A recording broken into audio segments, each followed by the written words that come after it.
Welcome to the Zono Sports Show, where you know Zonos. The March to the Madness has begun. We are in the month of March where college basketball rules as king. Now, the big dance is everybody's favorite party. We like to get in there, see your team in there doing that bankhead bounce, raising that roof, hitting them. But you gotta do your thing and handle business in your conference tournament if you couldn't do it in the regular season. Now, the automatic bids went out to Lipscomb, Radford, Iona, Loyola Chicago, UNC Greensboro, Michigan. If you haven't seen the Michigan Wolverines play a lot this year, Moritz Wagner, I think he's German, Moritz Wagner. This guy, we talk about Kristaps Porzingis and if he'll come back from the knee injury. Now, this guy Wagner, if Porzingis doesn't come back, and he's not the same player, this guy Wagner has the same set of skills, and he's a big. Did you see the turnaround fadeaway three that he hit against Purdue in the Big Ten championship game this past weekend? Oh my goodness, Zoe knows that he will be a pro. He is an all-pro, all-star selection if he can stay healthy in the NBA because he's going. Trust me. Murray State, my Racers, go Racers, go Racers. Murray State will be in the tournament. I hope they're in Nashville because if they are, we'll be in Bridgestone Arena cheering loudly. And I'm assuming they are prospectively because the Ohio Valley Conference is actually hosting that tournament site in Nashville. So, OVC, Murray State, OVC champs. I don't know. We might be in Nashville. Now, I look forward to watching this NCAA tournament. We all know that the NCAA is going through a harsh time right now with the FBI investigations and all the allegations against Arizona, Duke, Kansas, Kentucky, multiple schools. Louisville had their banner taken.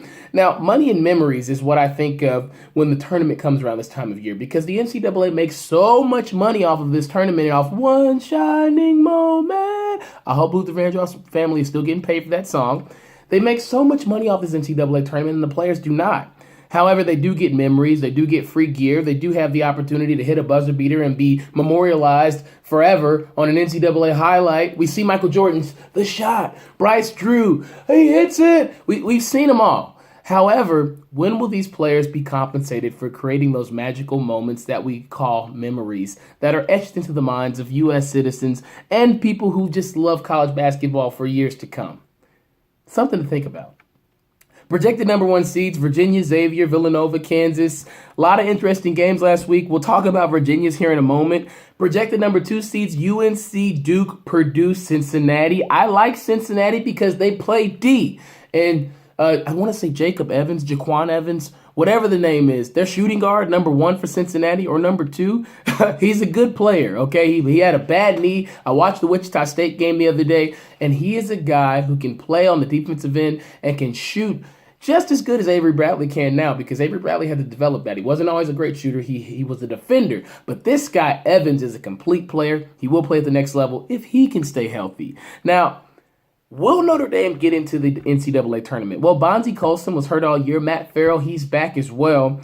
They're 12-4 without Bonzie Colson, who is an All-American type talent, and they're 6-9 without him. So will the tournament committee take that into account? I don't know, because if you think about Keenan Evans and Texas Tech and the games they lost because their point guard couldn't go, and Keenan Evans will also play at the next level, then what are we going to do? Just say any team that has an injury, we're going to let him in the tournament based on the fact that that player is back and he's healthy. However, if Notre Dame can win at least two games, which is what everybody's saying on ESPN and a lot of different channels, if they can win at least two games, beat Pittsburgh today, beat Virginia Tech, then they'll be in. But if they do get in, I think they will definitely make some noise. We remember those teams that went to the Sweet 16 with Zach Augustus. We remember those teams who, from Mike Bray, who have had the upsets in the tournament, a la Kentucky, a la Duke. So we understand the type of talent that Notre Dame has if they get in, but will they? Zoe thinks they will. Zoe knows they will. Worst loss I've seen all year and the most resilient win. Last week, I watched Virginia beat Louisville in 0.9 seconds at the buzzer. Now, listen to this whole scenario. Louisville, they're up by 4, and there is, 9 seconds left on the clock. Virginia dribbles up. They had a freshman, Perry, that just hit the pair of free throws, and the second one we thought he was going to miss. However, he hit both of them. They come down. Perry fouls Ty Jerome from 3 with 0.9 seconds left. Why do you foul? Why do you D a guy up that close and you're up 4? Even if they hit a 3, they still have to foul. If you don't foul, the time runs out by the time the ball even goes through the hoop. Because when they stop the clock when you fouled them, it was .9 on the clock. So if the ball travels through the air, it goes, meh, you win by 1 if he hits it. Now, this is a young team, this Louisville team. Virginia, they end up going to the free throw line. Ty Jerome hits 2 of 3, misses the third one on purpose, but there's a lane violation. So no time goes off the clock on the rebound. So Deng Adele, they call a timeout. David Padgett, I blame this on you. Deng Adele, he should have known not to run the baseline. You can't do that unless it's after a made basket. It was a lane violation. That's not a made basket. Now, they're on the baseline. Deng Adele moves, turnover. So then Virginia gets the ball back. They toss it in to DeAndre Hunter, who hits a 3, 67-66 win at the buzzer. Now, I was in a pizza parlor when I watched all this go down. There was a guy from out of town from Nashville who said, what the hell did I just see? You saw the Cards choke, an epic choke of all time, sir. Now, this team, I think Louisville's good enough to get in the tournament. However, this type of loss, if I'm a committee member, I could say they can't handle the bright lights. Why put them on our stage when they can't even do it at the crib? That's just, if I'm a committee member, that's my vantage point that I'm looking at the situation from. So maybe they get it, maybe they don't. But Virginia, they show that they're resilient, great team, and they deserve to be a number 1 seed, and they for sure may very well be the best team in the country. But I don't think they'll be in the Final Four.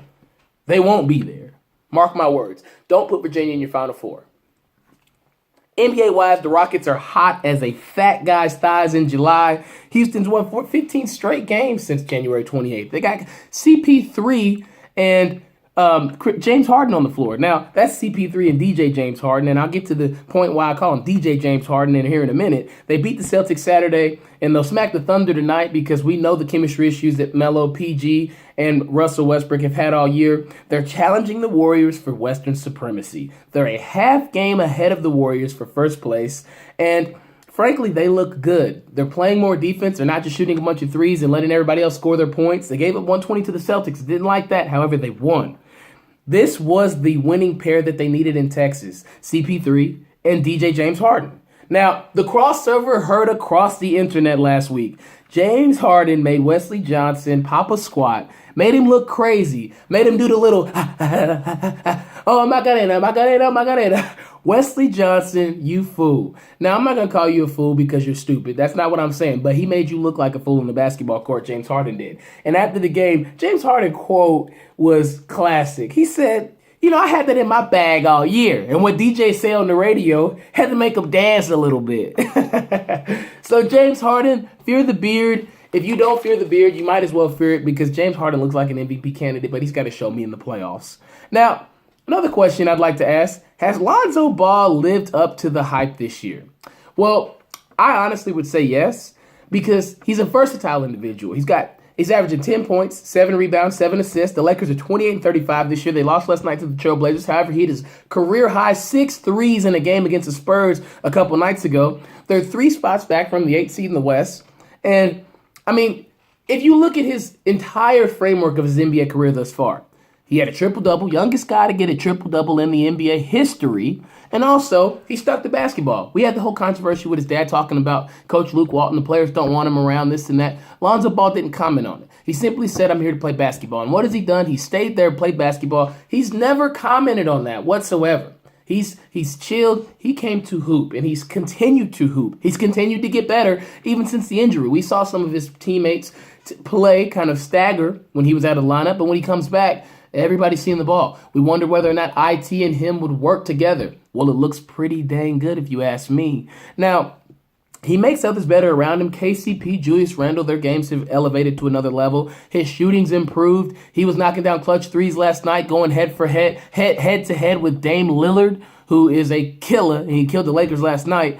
However, Lonzo Ball, I'd say at this point, his career is a success. What the Lakers needed, they needed a distributor. They didn't need a gun like D'Angelo Russell, who also was a snitch in the locker room. But hey, we won't even talk about that, right? Now, NBA, let's move and talk about what the league's discussing with high school players. They want to strengthen the relationship with the G League, between the G League and high school players, giving them the option to say, hey, I'm going to forego college and just simply go ball in the G League and maybe I'll get picked up. Now, there's 2 reasons why I kind of like this idea and kind of don't like this idea. I'll give you the reason why I like it. I like the idea because you give players a chance, an opportunity to make money off their likeness. However, how often have we seen in the past G League players receive endorsements and be put out there in mainstream media as somebody who's a viable candidate for children to follow, a role model, somebody who kids want to be like, not somebody from the G League? You think I'm going to want to be like this kid from the G League when I could be like James Harden or LeBron James? Now, the reason that I don't like it is because kids do need some type of education. Now, people criticize LeVar Ball, but he even said that he would give finance classes and set up a whole type of curriculum for players who came and decided to join his league that he talked about creating. So I don't like the fact that you essentially say, don't worry about education. You can go ahead and be a sports professional without getting that. I do think you do need basic life skills, and there's certain societal and social concepts that you learn when you go onto a college campus that you're not going to learn anywhere else, because you're not going to be in a situation where you're amongst a large volume of your peers for an extended period of time. In the real world, people are all types of ages. So that's just my take on that.